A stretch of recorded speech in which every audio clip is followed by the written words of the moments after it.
Good afternoon, lovely tubers. White Mexican back again for another Market Watch Investments video for you guys today. I hope you guys are having a fantastic day. I'm going to get things kicked off today with the legendary, infamous Morphing Jar. This card is currently at 1 on the Forbidden ban list. I really wish that it would get lifted even more. This card was banned forever. Now it's not. I'm super happy. I'm an avid Dark World player, so I was really happy when this card finally got lifted not too long ago, a couple lists back. This is just an all-time amazing card. I love pretty much all of the jar cards. I'm a big fan of. OG print here is going to be ultra rare from Tournament Pack 2. We have a super rare from Tournament Pack 4. And there also was an OTS release not too long ago. Down here, OTS 9 dawned a super rare as well. And there was also an ultra rare from Legendary Collections 3. Yugi's World is one of my all-time favorite collector's set. There's just a lot of amazing cards in this. I don't think there's like a single video that I create that I don't reference this set or Legendary Collections 4. The set, both Legendary Collections 3 and 4 ran parallel. They reprint a lot of the same cards in the same rarity, so kind of like double stacked on getting really cool old nostalgic cards at high rarities. So really awesome. Definitely check that set out if you guys want to. So obviously the tournament pack ones, are the ultra is like ungodly expensive. It's super old, not really attainable anymore. It's kind of more a little situational, a little bit more easier for the super rare. But honestly, for the price and for aesthetic and getting a good print, the ultra rare from Legendary Collection 3 would be probably ideal, but also do not disregard the OTS 9 Super. Personally, I would actually run the OTS 9 Super, but the Ultra from Legendary Collection 3 looks pretty good. I'm not going to lie. I'm not a big fan of Ultra. I bag on Ultra Rare a lot. It's kind of like this strange thing that I have. I'm one of those kind of players where I just kind of pick and choose certain things, and Ultra Rare just kind of tends to take majority of the White Mexicans heat. But this does look very nice. Again, I'm super biased because I love pretty much the majority of the selections in this set. Such a great set. But it's about 4 or 5 bones for a first edition Ultra, as you can see here. And there's about 3 pages left. These are all 1 stacks. Well, here's a 4 stack right here, so you guys can check that out. So this would definitely be a healthy alternative to the super collectible, really fat, price tagged tournament pack versions. And then, of course, the OTS 9 dawned a super as well, which is, it's kind of gone up a couple dollars. I mean, I remember this card being like, just barely $1 for the longest time, which I thought was kind of strange because it's kind of hard to get OTS cards. These are still, OTS is still tournament cards, so you look at like the old school stuff like Champion Pack and Tournament Pack, which are just like ancient as hell and hold such great price values. These potentially could get up to those price in years. We're talking about years from now, because Champions Pack and Tournament Pack, those have like decades, almost 2 decades on them of just ancient history. So that's why their price values are just so insane, because they're just so old and the availability is not there. So don't disregard super rares from OTS. I know everyone gets super excited about the ultimate rares because it's one of the only ways we get ultimate rares now is the OTS packs here in the TCG, but do not disregard the super rares. And this version here is going to be about 3 bones. Here's a 5 stack here. For 5 stack for about 2, and then you can factor in shipping. So some pretty. Here's a 32 stack right here. So plenty of availability here. I would not disregard this card. So again, Legendary Collections 3 Ultra First Edition or the OTS 9 would be the ideal prints in my opinion. Moving on, really quick, I just want to showcase Shadal's, do a little review. I talk a lot. I kind of dip in and out of investing in sealed First Edition boxes of the Shadal Showdown structure deck. I really believe in this investment so much. Shadals are just extremely prevalent in the meta. As soon as we got Construct to 1 and some other stuff got lifted off the list, and this deck just easily skyrocketed right back into the player's favor, and a lot of people picked this deck up not too long ago. It was Invoke Shadal's was one of the top tier decks. It was doing a lot of devastating things in the meta. It's still really good, and Shadal's is just such a splashable, such a blendable deck. I personally, I like to call it Dark Dolls. I mix Shadal's with Dark World. Dark World is one of my favorite decks. Shadal's is one of my favorite decks, so I blend them together, and they actually work really good because their mechanics blend really great. And this like if you guys can get these, I mean, I know pretty much Walmart and Target, you know, is going to be the ideal places to get this, but it's old now. I know there's already been, I think, 1 or 2 structure decks that have been released right after this, so slim to no chance that you're going to find these in Walmart and Target anymore. There used to be some listings on eBay that you could save a couple bones, where you could, you know, pay the average price of 10 bones per deck or even a little bit under with buying in bulk. But I really believe in investing in first edition sealed cases of structure decks. Some really good examples right now: Zombie Horde. There's some cards in Zombie Horde like Balroach and the girl, I forget, the 1800 level 4 girl that basically searches Zombie World from like anywhere. The quick play is really, really good. So some of those cards there are just, the cards alone are worth the price of the structure deck itself. So there's just a few examples that are definitely make these things worth investments. So I would definitely recommend that. There's also another deck was Lair of Darkness. Lair of Darkness doesn't has as much current value, but it's still a really powerful deck, and I think the Lair of Darkness cards is still a really great mechanic, really great engine, and a lot of people just don't really think about it, don't really prepare for it, but it has a really devastating presence in the meta. Depending on what it's playing, and it's kind of a surprise deck. So there's just kind of a few. Me personally, the Salmon Great structure deck, I bought 3 or 2 cases of that. That was probably one of the later investments that I've done, besides the Shadal one. Shadal was the last structure deck investment I did. I was running around like crazy all throughout El Paso trying to buy out the PX on on Fort Bliss and the Walmarts and Targets everywhere. I was like commuting to get, first edition copies of this product, because this is just, it's going to be worth so much money. It's such a big collector's value because of the history behind this core. But anyway, enough of that. Shadal's, again, I'm not going to go through each individual card. This just, again, for all the reasons I stated before, this is a really, really great deck core. There's a lot of different things you can do to this deck, and there's some pretty cool rarities. And the deck is just really not that expensive at all. Of course, the Ultimate Construct first edition, you're going to be, paying top dollar for that, for the Ultimate Rares first editions. But really, all around, to get high rarity stuff, it's really not that expensive. And again, the new structure deck gave some amazing support. It gave us some alternative artworks for a couple of the fusions, which is really cool too. So if you guys haven't played Shadal's, I would definitely recommend it. They're really fun, relatively easy to pilot. It doesn't take too long to figure out the tips and tricks of the trade of this deck, and it's just a really good time.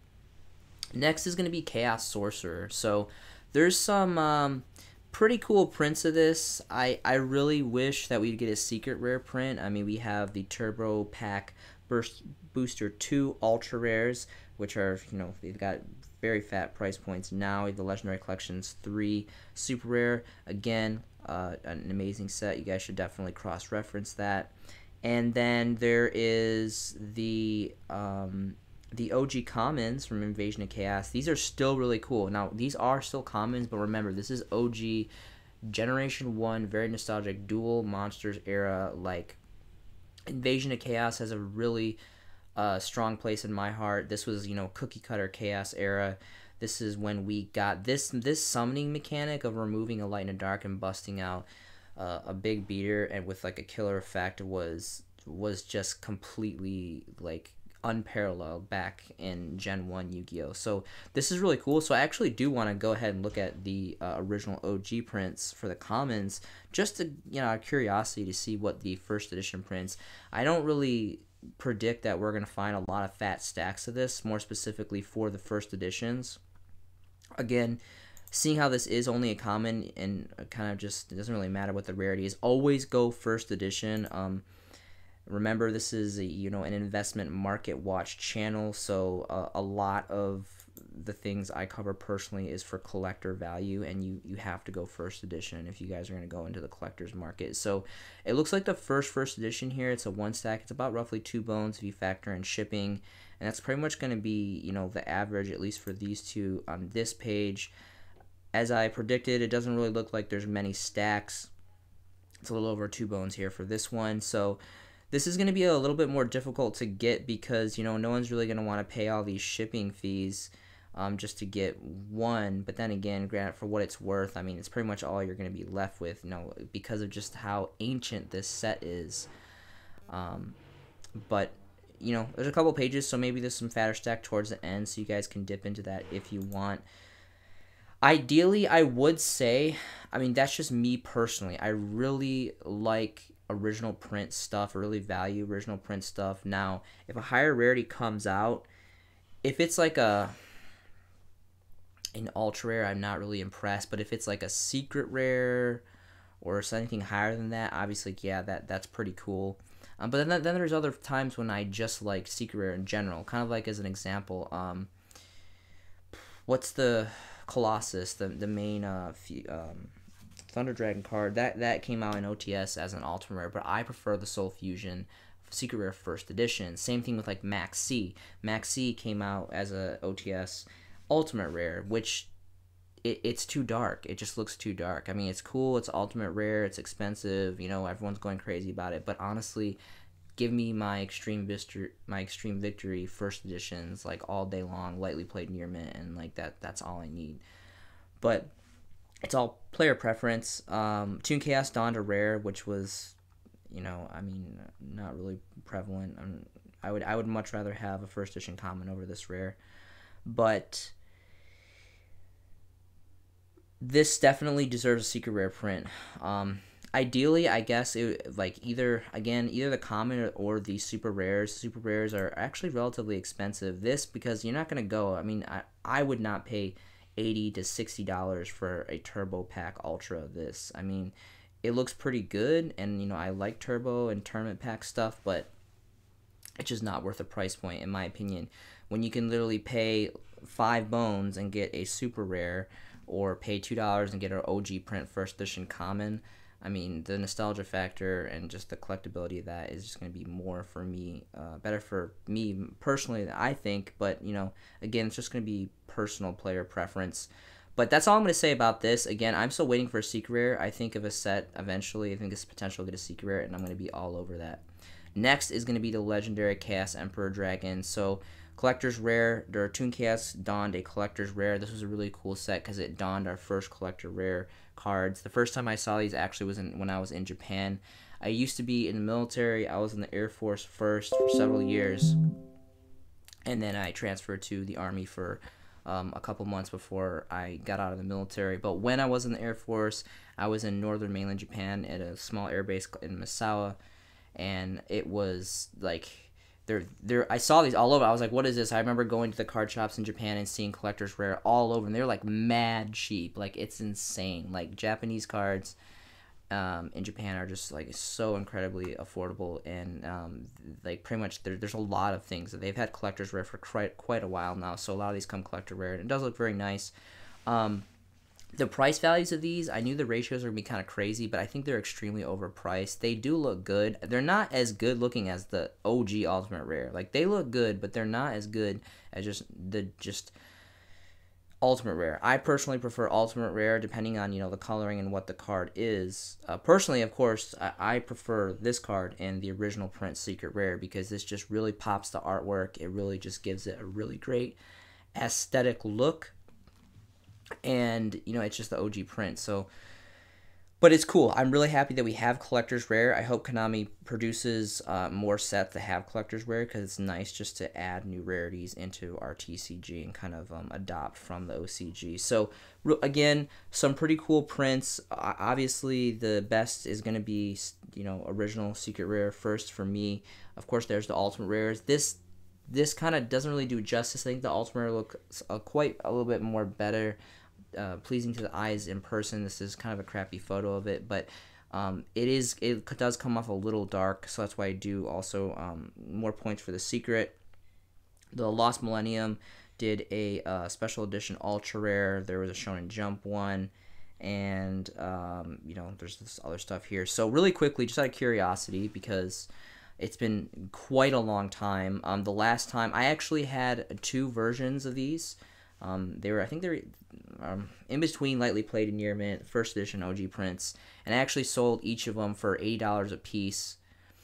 So 80 times 2 was the potential profit on that. I sold them. I don't remember where I sold them. I sold them off of Facebook. Someone messaged me on Facebook, and we did a kind of a private transaction. But Unlimiteds alone are starting off is 47, so that's an all-time high for Unlimiteds. I would not recommend investing in Unlimiteds, even if they're near mint. I don't think anyone's gonna pay this. This is a really great card, but it got errated, and it watered down the card heavily, and its playability and kind of its popularity with being actually in the game and being in people's decks and playing in tournament play is just, it's decreased insanely. So let's see if we can find a first edition print here. Slowly starts to trickle up. Only 4 pages on the market, and it looks like we're not getting any first editions until the last page. And my goodness, I'm really kicking myself in the back now. 450 bones plus for the single solo copy of first edition Chaos Emperor Dragon here on the TCG player market, and that's incredible. So White Mexican makes mistakes himself. I really don't know why. I mean, at the time, selling copies of this for 80 bones a piece, and seeing now how, and this is strictly, it's only at this price point because you got to remember, there's none on the market. This is literally the only first edition print here on this website. So is it quite here at almost $500, $450? Potentially, but you got to remember, when you're setting these price points on your store on this website, there has to be a buyer. Someone has to be willing to pay that. Now, is someone willing to pay that? Maybe. I mean, they definitely have corner of the market. This is the only first edition on the market, so they can set that price. But remember, just because they're the only one on the market and they set this price does not mean that they're guaranteed a sale at this high price point. So, pretty incredible. The next one that I want to look at, of course, is going to be the Ultimate Rare. Again, this was from Duelist Pack Kaiba, which printed Unlimited and First Edition prints. Of course, you're going to go for the First Edition because I know you guys are smart and you listen to the White Mexican. And when you're going to invest in Ultimate Rare, you're going to go First Edition because that's just what smart little boys and girls do in the game of Yu-Gi-Oh! And let's go ahead and take a look here. Unlimiteds are going to start at about 56, which is, a pretty fat price point for just Unlimiteds alone. I have an Unlimited that I need to list because if I could get that price point for an Unlimited, that's incredible. 100 bones for the first edition, and there's 2 one-ofs here, and then it quickly jumps to 130, and then you can just see it just dopples up to 200 plus after that, and we're only halfway through the pages here. So incredible exponential price increase on Ultimate Rare Chaos Emperor Dragon. Of course, why not? I mean, this is the highest rarity. Duelist Pack Kaiba is extremely old. This card has just infamous legendary history, and it's just an all-around just really great card. Next, of course, Blackluster Soldier. I have to mention the 3 trifecta here with the Chaos Monsters. My personal favorite is going to be the Master Collection Volume 2. I have a couple copies of this, at least 1 copy, I know that for sure. This is my favorite copy. Again, I'm super biased. I love Ghost Rare and Secret Rare. Secret Rare is my favorite rarity, so I really love this. There's also a Secret Rare print, again, from the Legendary Collection, infamous Yugi's World. A really great set. These ideally would be the versions that I would personally go for. Of course, you have, some players like the Dark Rev, Ultra Rares. Of course, there's the OG print first editions, Ultras, which are just going to be like ungodly expensive. Well, I'm going to go ahead and look though, because I looked at Chaos Emperor Dragon, the OG first edition secret. So let's go ahead and let's explore in the realms of near mint, lightly played first edition OG prints of BLS. So unlimiteds are about like 20-ish bones. So I mean, that's for an unlimited. Yeah, I guess that's a pretty good price point. You know, good value for unlimited. But again, I mean, you guys know my theory on unlimited. Unlimited is people. Some people don't like this, but you know, I'm an honest guy. Like I find unlimited relatively useless. You know, when you guys are watching these videos, or maybe you guys are watching my videos because you guys want to make money, you want to make profit, you want to invest, you want to flip some cardboard, and you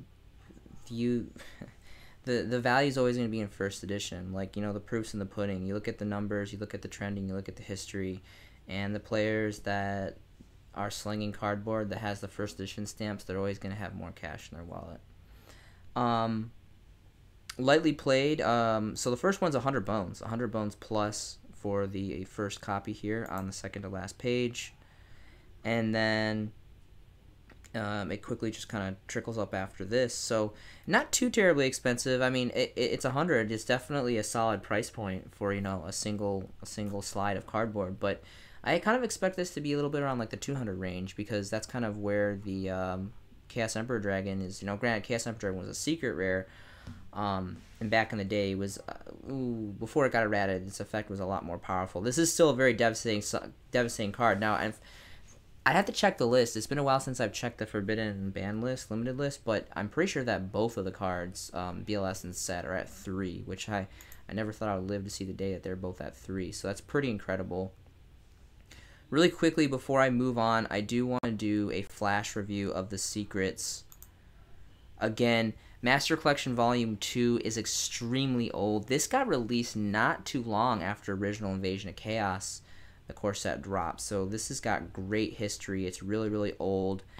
It's going to be about 26, and then it jumps into about the 30 range. Only 2 pages left. These are all 1 stack, so it's definitely getting eaten up on the market.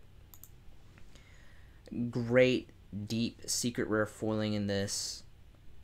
And it comes out so great, because Blackluster Soldier is such a bright, light card, and the secret rare foiling, it just comes out so beautifully. And then, of course, you have the Legendary Collections 3 reprinted secret rare, which still looks very, very good. And the secret variants a little bit. This one's a little bit not as flashier with the secret rare foiling, but you can kind of see the artwork a little bit better, in my personal opinion. And this is only 16. 16. So yeah, this card, anything under 20 bones for this, I think is phenomenal. I definitely think this has potential to go up, especially as we get further away from Legendary Collection 3. But yeah, ladies and gentlemen, Blackluster Soldier, an amazing legendary card. So I wanted to talk quickly about Soul Fusion. I think there's a lot of hidden gems in Soul Fusion. Now remember, Soul Fusion, this came out, I think it was last year. It's not an old set. Yet, and there was a lot of great stuff, like the original Dawning of Dangers came out here. My last video I talked about Dangers, did a whole little, you know, scoop about Dangers and how much they're really splashable and, you know, flexible, and you can blend them in, and they're really fun, and I like, you know, throwing them in with Dark World. And but I wanted to talk about Chaos, since I'm kind of like on the theme, you know, Chaos Sorcerer and Set and BLS. I wanted to talk about Chaos Dragon Levenier, which has a couple different prints. This is the best in my opinion. Now, I know this has an Ultimate Rare, the OTS Ultimate Rare. I think it came off a little too dark. Unfortunately, that happens sometimes with Ultimate Rares. Sometimes, my personal preference on that is sometimes just the artwork is not cut out for Ultimate Rare. It just doesn't look good. If it comes off too dark, it really blurs the artwork, and it really takes away from kind of the creativity of the card, in my opinion. And artwork's a really big deal, and kind of how it's presented. So I would personally, just the same as Colossus, I would always prefer the original first edition secrets, and they're a lot more affordable too. So that works out in my favor, which is pretty great. First editions here are going to be about 15 bones. And there's 1 stacks here and trickles up to about 16. There's 5+ pages, so plenty on the market. Still relatively expensive for what it is. An amazing card. Really, really great. Awesome flexibility. Great stats. I believe it's a level 8 too. And yes, it is a level 8 as well. So great for, you know, trade-in, target, advanced draw, any kind of other shenanigans that you want to do. I'm really big on those cards. cards. So let's take a look at all versions. I want to say there was also an ultra rare reprint as well, if I'm not mistaken. So OTS 12 Ultimate Rare, OG Secret, and then you got the Dual Overlord alternate artwork, which just looks like total ass. I don't know, like I mean, I don't know. I don't know who like. Does anyone think that this looks better than the original artwork? Like, it really makes me mad when they make alternative artwork, but they make, like, crappy alternative artwork. But, I mean, that's just me. I know it's all personal preference, but I would definitely prefer the original artwork over whatever this is. But, I think you got the Ultimate Rare here for apparently 53 or 40, whatever it is. But, it doesn't look actually too bad. Now that I've never personally owned an Ultimate copy, so this photo actually does it pretty good justice. It doesn't come off actually too light in this, but still, I would definitely actually, I would prefer the original Secret personally. But going back to Soul Fusion, again, I think this is a highly kind of just forgotten about set, and there's just a lot of gems in here, and there's still really great value in this set. I'm not really sure how readily available first edition boxes are of this. I wouldn't necessarily recommend buying this sealed or investing in sealed. Maybe if you want to go just for strictly collector's sealed, like if you guys are into like having sealed first edition product, maybe that would be worth it, because the boxes here are really not too much higher than the original standard when it first dropped. But Condemned Witch is another really amazing card. So this card specifically is always going in and out of my radar for artwork collectability. Really quick, I just want to showcase this, and this is still to this day. It's a solo print, and it's a secret rare solo print, which is just huge. When you have solo print and high rarity, you have a hidden gold mine right there in the world of Yu-Gi-Oh! This card used to be like $2-3 all day long when Soul Fusion dropped. As the year went by, you can see now it's slowly creeped up to about 8 for the unlimiteds. The first edition we get here is all the way up to 13, and it's probably because there's only 2 pages left. There used to be pages upon pages upon pages of this card, and it's just dwindling because people are starting to realize not only that it's a secret rare, it's a solo print, it's from Soul Fusion, which was a really big popular set. A lot of great cards came out of this. Its effect is Blowout. It's got a really amazing effect. The second effect really is kind of, it's a little extra. It's like a scoop of ice cream on the side of the cake. It's really not a big deal. But this first effect, like, it's pretty Blowout. I'm sorry, not the first effect. The second effect. This effect. I can't read English. This effect is what makes this card unique, and this effect is what makes this card powerful. But the artwork alone, is just devastating on this card. And you doppel it with it being a secret rare. It's so gorgeous. Anyway, Soul Fusion is amazing. I really think that you guys should take a sneak peek in it. I think there's a lot of great things, a lot of potential for growth, and just a lot of great cards in general. Really quick, before I skip out of Soul Fusion, I do want to review Colossus, because I'm currently trying to build a Thunder Dragon deck. And it's been a couple weeks since I've reviewed some Thunder stuff, and this is insane. You got pretty much Colossus, if these are accurate, being about the same price point as Titan. I don't know how that leveled out, because Colossus is at 1. I'm pretty sure, if I'm not mistaken. I'm pretty sure quite a while back it got hit to 1 on the list. But let's see what the first edition. So it's about 7 for unlimited. So I mean, cool. And it's about 9. So I think, again, anything, and it's kind of roughly around the same price point of the last time I reviewed it. 5+ pages, and it's about 9. Here's a 3-stack right here, near mint 3-stack. So this is pretty great. This is probably like the ideal place to go for 9. This is an incredible card. Who's to say this isn't going to be lifted off the list? It doesn't even need to be lifted off the list. At just 1, this is such a devastating blowout card. It's an amazing high rarity of secret rare. Has amazing artwork. It's a badass fusion card. Thunder Dragon has a lot of great history. It used to just be like the one card used in Exodia to kind of thin down your deck, and then it got this whole like archetype of support, which is really good, and it was top tier for quite a while. Then the deck's really fun, and that's why I want to build it. And again, getting a playset of this for under 30 bones, I think is incredible. Next is going to be Blackluster Dragon. So I feel like people kind of forgot about this card. This used to be like the be-all, end-all extra deck card. Everyone would bust this out, and you kind of knew when your opponent bust this out, it was pretty much like good game. Like that was it. Like they were going to smack you twice, and then you were just going to like die. So this is still an amazing card. You know, the 2019 donned an ultra rare, which is holding a pretty good price point for seeing how it's an ugly ultra rare. And of course, Battle of Legends Heroes Revenge donned a Mirror Secret, which actually looks like it came out a little bit brighter than the original Cybernetic Horizon secret rare. But really quick, I just want to go ahead and look at the OG print and see, because this card for like the longest time was like $100+. Obviously, it's dwindled down with 2 extra additional reprints, but this is still a really amazing card. And I don't know, maybe I just don't watch enough of other people's content, or I don't really, maybe I'm just like been living, you know, in the dark somewhere where it's silent and there's no one around. But I haven't heard really much about this card in quite a while, and it's about 28, so I mean, not too terribly bad. I mean, I'm not saying to go and buy like a, you know, like 10 copies of this first edition near mint, but this has amazing history, really great artwork. It was a powerful card. It's still a very powerful card in the game state, and I just wanted to showcase this really quick because this card definitely needs some love. Next is going to be Sara Uja. This card has amazing artwork, and its effect can be pretty much in any deck that you play.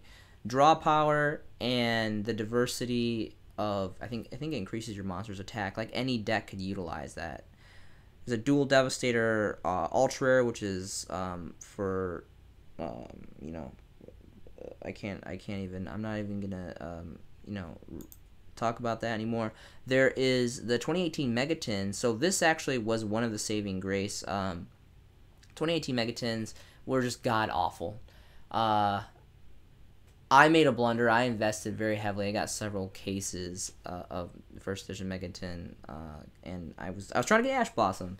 You know, everyone was going crazy for Ash Blossom, and I pre-ordered, and I was thinking I was gonna rip Megatin reprints of first edition secret Ash Blossoms left and right, and Konami shafted us. They decided not to put her in there, so it was really sad. But this, along with Blackluster Dragon and like Evenly Matched and a couple other of the extra link cards, were kind of not really a saving grace, but kind of helped players not go in too much of debt by investing in this set. But this is an amazing card. Several different effects, really cool. The artwork is just completely just blowout. I really like the artwork. Of course, has amazing rarity of the secret rare, and the reprinted version is like nothing. It's like 4 bones all across the board, 5+ pages. So that's pretty cool. I would definitely recommend. This is one of the times where I believe the price points are close enough where you can invest securely in the original print. So if the 2018 Megatin reprints are about 4, let's look at the OG Extreme Force secret rare OG prints, which are significantly higher. They're over double. They're about 12, which rightfully so. I mean, this card, no one's talking about this card either, or I mean, maybe I don't know, but this is still a very prevalent card, and it's a really good card. So 12 versus 4. Honestly, no. I think the 2018 reprints, if you're gonna pay literally like 1/3 of the price for the reprint, it's still secret rare. My opinion would be go for the 2018 Megatins. When you can buy 3 copies of the same rarity and same edition, first edition, for one of the OG prints, I would rather have 3 instead of 1. I know that this is original print. This is always going to hold more value. This is older, harder to get, but rule of large numbers, I would rather pay $12 and get a playset of first edition secrets versus just one OG print first edition. But that's just me personally. Next is going to be Plague Spreader Zombie. This is one of my all-time favorite classic tuner monsters. Kind of funny story. This was actually the first tuner I think I ever got a long time ago, several years ago, like back in when was it? It was probably 2011. Yeah, 2011. Somewhere in 2011, I was on my computer on eBay, and you know, this along with the secret rare tin version of Stardust Dragon and Black Rose Dragon were the first synchro cards I'd ever owned, ever invested in, ever bought, and Plague Spreader Zombie was also the first tuner, if I'm not mistaken, that I ever owned. Really love zombies, amazing artwork. This photo really doesn't do justice. It really makes it super dark and blurry, and you can't really see the artwork, but the ultimate rares look very fantastic. Of course, there's a lot of copies of this. There's OG, ultra rares, Seesaw, Crossroads of Chaos. You know, this dawned Black Rose Dragon and Ultimate and Ghost, and I'm actually about to review that in a minute because it's just been so long since I reviewed just these crazy, insane collector synchro cards. But Unlimited alone, this has actually had a decrease in value. I remember the last time I reviewed this, this card was like 50 bones. There was like just none on the market, and I think like the Unlimiteds were running like 50. And then the first editions were like 100 plus. It was insane. So people started to stack it up on the market, and it's about, you know, 18 plus bones for the Unlimited, which really isn't, you know, it's okay. I mean, that's a pretty decent point for what it is. I mean, it's still an ultimate rare, even though it's unlimited. It's still ultimate rare. Ultimate rare is hard to get, so that's pretty good. I do want to look at the first editions now. So first editions are still 100 plus. First edition here is lightly played. Here's a 2-stack for 105. This has seen incredible exponential growth in value, and I just think because it's an old card, it's an infamous set, Crossroads of Chaos, and their first edition. So with all those factors being considered, now will anyone actually pay this 105 bones for a single copy of Ultimate Rare First Edition? Maybe, but maybe not. I don't really know. Again, you can control the market as best as you can, but you always have to keep in mind the most important factor is that there has to be a buyer. There always has to be buyers. Okay, so Black Rose Dragon. Of course, we have Ghost Ultimate Rare, and these are just insane. I really am not even going to go into a deep research on you guys. Everyone, these are probably, you know, Stardust Dragon and Black Rose Dragon are like they're like the poster boy children for synchros. They were some of the very first and the best synchros ever, really, in my personal opinion. And these rarities are no longer available accessibly to us too frequently. So the first editions, even the Unlimiteds, but more so the first editions, are just, you know, are and have been in the collector's market for so long.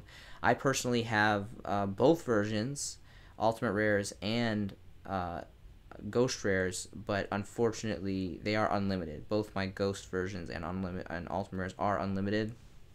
I bought them a long time ago, probably back in like 2014 when I still lived in Europe. I bought some off eBay, so they've definitely seen some growth. I'm not planning on selling them anytime soon. Maybe the unlimited Ultimate Rares, because those are going for kind of a price I'm kind of comfortable with, and I really don't value unlimited, so probably cut loose on the unlimited Ultimate Rares. But as far as the Ghosts, even for unlimiteds, definitely have room to grow, and I'm holding on to my Ghost Black Rose Dragons.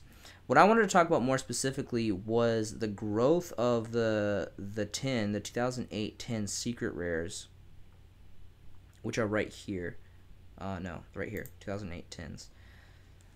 So not too long ago, probably back in like 2018 was one of the first times that I started reviewing the secret rare versions from the 2018 promos.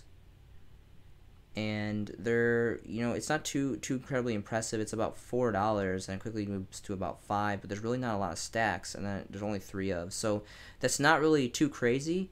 But coming from where it used to be like a half a bone, $1, like $2, it's definitely. And remember, this is the only secret rare print that we have here in the TCG for Black Rose Dragon. which is the third highest rarity. Everyone wants an alternate rare Black Rose. Everyone wants a ghost rare Black Rose, but they're incredibly expensive, and not all players are going to have, the financial standing to get ultimate rare or ghost. So the secret rare is definitely a very healthy alternative, and it's very affordable. Other versions I wouldn't really much consider. And same thing with the Stardust Dragon. There's the Ultimate Rare, which is holding a really fat price point and great value. Same with the Ghost Rare. Even for the Unlimiteds, they're holding pretty impressive value. Again, Toon Chaos dropped a Collector's Rare, which, brought a whole... This is insane. This is, I'm not sure. You guys can probably dip into this. I'm not going to dip into this, but a collector's rare Stardust Dragon should never hold any kind of front value over the OG Ghost or Ultimate. Never. The Duelist Genesis, that was the set that dawned synchro cards for us here in the TCG, if I'm not mistaken, if I have my history correct. And these are just... The OG Ultimate and the Ghost Rare are always going to be superior than this Collector's Rare. Now, I'm not bagging on the Collector's Rare. The Collector's Rare looks very nice. It's cool.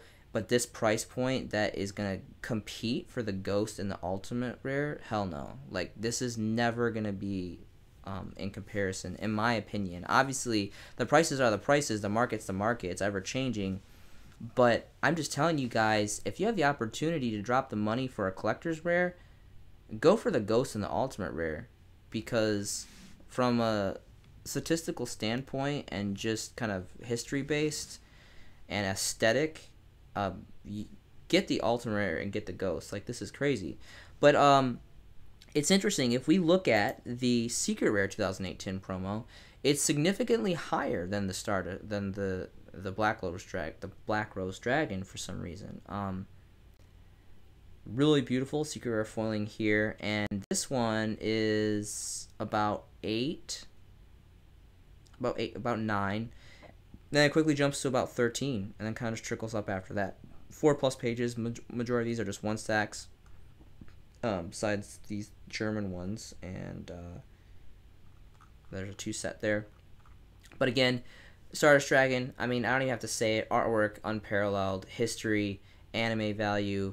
2008 was this was it 5Ds era, I think, if I'm not mistaken, or I think it was GX then 5Ds. So I'm not sure. I'm not really good with kind of the following the anime. I only watch Duel Monsters. OG Gen 1 Yu-Gi-Oh is what I'm most knowledgeable about, but I just wanted to showcase that really quick. Next is going to be Generation Force. So Generation Force was a transition set. It was the set that we donned our first XYZ monsters and my personal extra deck cards, XYZs. Really great. Levier the Sea Dragon came out as an ultimate rare. There was the super rare as a 2012 collector's tin, of course, that donned an ultra rare. There was a Battle League, a Monster League 3, and then a common, and I wouldn't really pay much attention to these. The super rare is incredibly cheap, and this is this is a really good card. This is, in my opinion, this is one of the best level 3s we have in the game. It's got really cool artwork too, and its stats are pretty good for how old it is. Its stats are amazing for how old it is, and there's just so much nostalgia and so much great history behind this card, and so many combos, especially with Tour Guide. Like, one of my favorite combos is one of my favorite classic combos to do when I'm playing Dark World is you basically you summon Tour Guide, or you use Gates to remove a Snow or whatever, it's one of your Dark World monsters, or Allure of Darkness, and you remove your card, you remove your Dark World card, you bust out Tour Guide, summon your Brow from your deck, you XYZ into Levier, and then you detach one, special summon the Snow or the Brow or whatever monster that you want, and then you bounce back with Graph in the Grave. So it's like a plus plus plus. It's really, really cool. It's an old school, just classic combo. Everyone was very prevalent back in the day, and still is with Tour Guide at 2. It's still a very prevalent combo. It's really fun. Really quick, let's go ahead and look at the Ultimate Rare First Editions. This is just a great card in general. So this has the value of best of both worlds. It's a really playable card, and it's a really great potential for market, collector's market. And I mean, it already is. You see unlimiteds alone are at 23, 24. First edition is going all the way up to almost 50 bones. It's 49, and then it goes to 50 plus, only 2 pages. So rightfully so, like right on Levier. This is pretty great.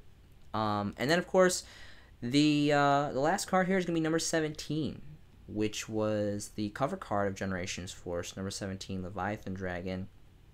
Not a very playable card nowadays. It's really kind of watered down, not really prevalent anymore, but it's the collectability and the history and just the age of these cards is what's gonna make them great investments and what's gonna hold great value. So right off the bat, of course, the Ghost Rare is gonna be the highest and the best, the most sought after. And let's go ahead and take a look at some of the prices here. Unlimited start off at an amazing 45. First editions are $300. That is incredible. Incredible. The $300 for first editions already. Maybe I shouldn't be too surprised. I mean, it's a Ghost Rare. It's been a long time. Cross Souls was the last core set that we were offered the opportunity for Ghost Rares, and $300. So $300 for first edition. And again, and I know everyone talks about this and everyone knows this, but just to reiterate, I mean, it's $45 for a Near Mint Unlimited, and first edition, $301. So again, that's just, you have to go first edition. You have to go first edition. You have to go first edition. As long as you can afford it, as long as you can get on it early, if you can trade cheap or buy cheap or whatever it is, that's what you got to do to come out on top in this game. And then let's take a look at the ultimate rares, because still, even though these aren't ghosts, these are very aesthetically pleasing, really sought after. Still ultimate rares, still really great alternative investment to the ghost rares, and are going to be a lot more affordable. Unlimiteds are about 7, so like nothing. Here's one for about 18. Now, if you can get this card anything under 20 for the first editions, again, has to have this first edition stamp, you are on point. You're doing yourself a good service and you're doing the right things. And then yeah, so there's 3 on here for under 20 bones. So I wouldn't be surprised if those get scooped up quick, because it quickly trickles up after that. And there's only 3 pages left of this. Is definitely getting eaten up on the market. So Ghost Rares, obviously, somewhat pretty much unattainable. No one right now is going to be paying $300 for Ghost. Do they have potential to go up? Yes. Yes, and hell yes. Of course, Ghost Rare is amazing. It's hard to get. It's old. A lot of great history. It's going to go up. I already have my first edition Ghosts.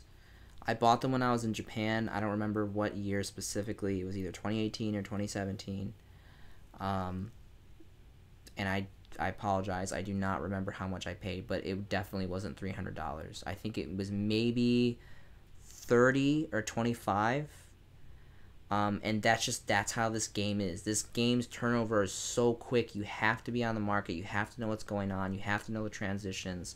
Or you're going to lose. You're going to lose every time. And that's okay. You know, I lose all the time. Sometimes I win, sometimes I lose. That's just the way the investment factor goes here in this game.